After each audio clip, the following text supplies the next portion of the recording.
My sister tried to ruin my life, so I watched as her world fell apart. Growing up, Emily was the golden child. Perfect grades, captain of the volleyball team, homecoming queen. She had it all. Meanwhile, I was just the awkward younger brother who spent too much time playing video games and reading comic books. Our parents never missed an opportunity to compare us, always asking why I couldn't be more like my successful sister. But I had something Emily didn't know about. I was incredibly good with computers. By the time I was 15, I could hack into almost any system, though I kept this talent hidden. I used my skills quietly, helping classmates recover lost files or fixing their parents' computers for pocket money. Everything changed senior year when I finally worked up the courage to ask Rebecca Turner to prom. We'd been lab partners in chemistry, and I thought we had a real connection. She said yes, and I was over the moon. For once, something was going my way. 2 days later, Rebecca came up to me looking uncomfortable. "I'm sorry, but I can't go to prom with you anymore," she said, avoiding eye contact.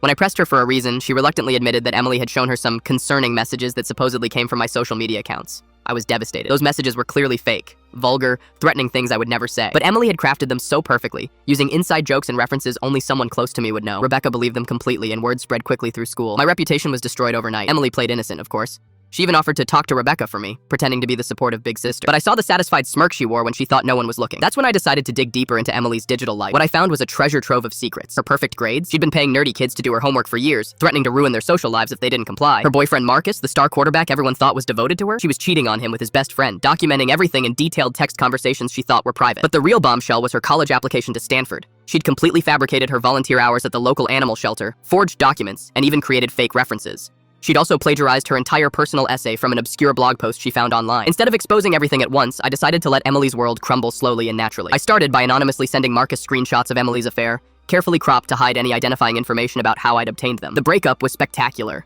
Marcus confronted her at lunch in front of half the school. Emily tried to deny everything, but he had too much evidence. She went from queen bee to social pariah in a matter of hours.